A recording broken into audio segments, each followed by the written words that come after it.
If you've been outside in Toronto anytime recently, you already know what it is. Once that log drum hits, the crowd doesn't even need to hear the lyrics. They know it's Asake. It's wild how one artist's sound has become the heartbeat of Toronto's Afrobeats nightlife. From the university parties to the packed downtown clubs, Asake's energy has taken over in a way that very few artists ever have. Toronto has always been a city that loves rhythm. Dancehall, soca, hip-hop, and Afrobeats have all had their time in the spotlight here. But Asake's sound hit differently. It didn't creep in quietly, it exploded. One year you'd hear a few tracks like Peace Be Unto You or Terminator at Afrobeats nights, and the next, the whole club set was built around his style. So how did it happen?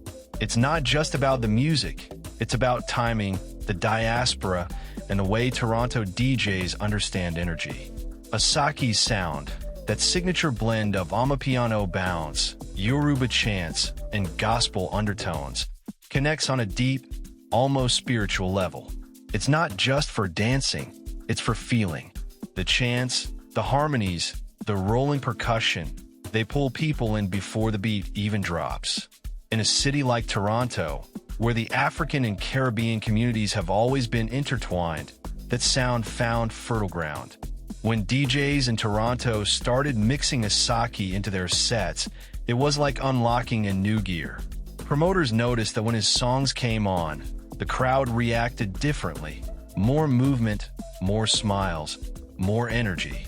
His music brought the kind of crowd response that DJs dream of.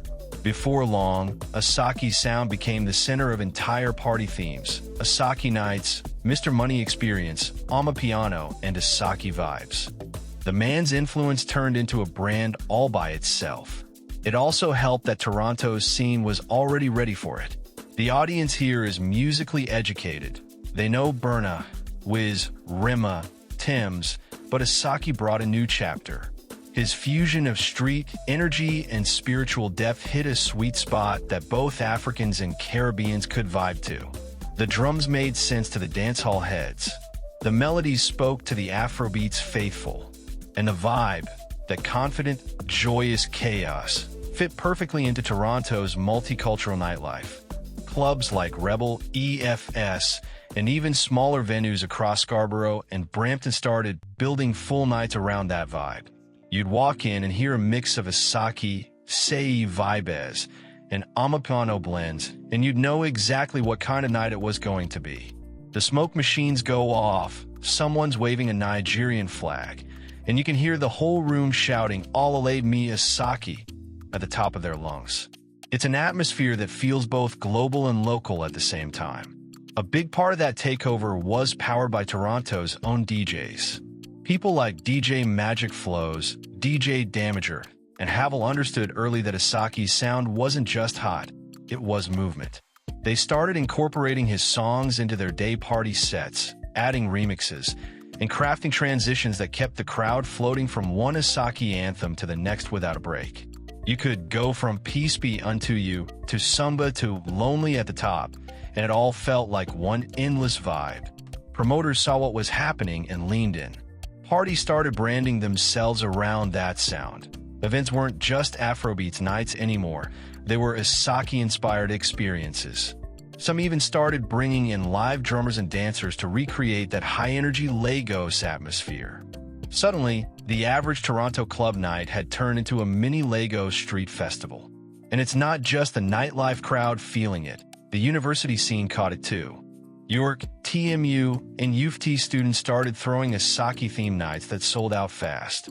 For many students in the diaspora, it was more than just fun. It was a link back home, a way to reconnect with culture, with identity, with something bigger than just music. Asake became the soundtrack for belonging. The man's sound also changed how Toronto producers make beats. You can hear it, that Amapiano-inspired log drum rhythm, the choral backgrounds, the raw vocal layering. Local producers are borrowing that sonic template and mixing it with the cold, moody tone Toronto music is known for. The result? A new hybrid sound, call it Afro-Toronto or whatever you want, that's quickly gaining its own identity. What's also fascinating is how Asake shifted the performance culture. Toronto crowds now expect more than just DJ transitions. They expect performance, theatrics, movement. DJs now bring hype men, dancers, and special effect to make their sets hit like Asake's live shows. Even the lighting and stage design in some venues started adapting. Warm amber lights, church-like intros, dramatic builds before drops. That's all influence from Asake's Lagos performances. It's also worth noting how the female crowd plays a huge role in this takeover. Asake's sound hits in a way that makes people feel free. The dance floor energy changed. More joy, more confidence, more celebration. That's part of why his sound stuck so deeply here.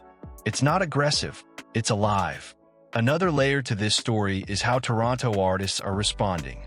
You'll now find local singers, rappers, and producers tapping into that Asake rhythm and aesthetic, whether through samples, vocal phrasing, or even visuals. The ripple effect is huge. He inspired people to experiment more with language, culture, and fusion. Yoruba phrases started slipping into hooks in Toronto records, even from non-Nigerian artists. That's cultural power. At this point, it's fair to say Asake has become part of the Toronto club DNA. His music isn't just played, it's studied. DJs time his drops with purpose. Promoters structure their nights around his tracks. And for many in the diaspora, his voice represents home. That sweet reminder that even thousands of miles away, Lagos is still in your blood. If you've ever been at a Toronto club and heard the crowd screaming Trabe in unison, you know exactly what that feels like. It's the sound of a city fully embracing its African heartbeat. Asake didn't plan a Toronto takeover, but he earned one. Through consistency, cultural pride, and unmatched musicality, he connected a city full of people searching for soundtracks that reflect their stories. And what's even more impressive, he did it without bending to fit anyone's formula. Toronto came to him. His music gave DJs a new lane, gave producers a new challenge, and gave audiences a new standard for what a night out could feel like. That's real influence.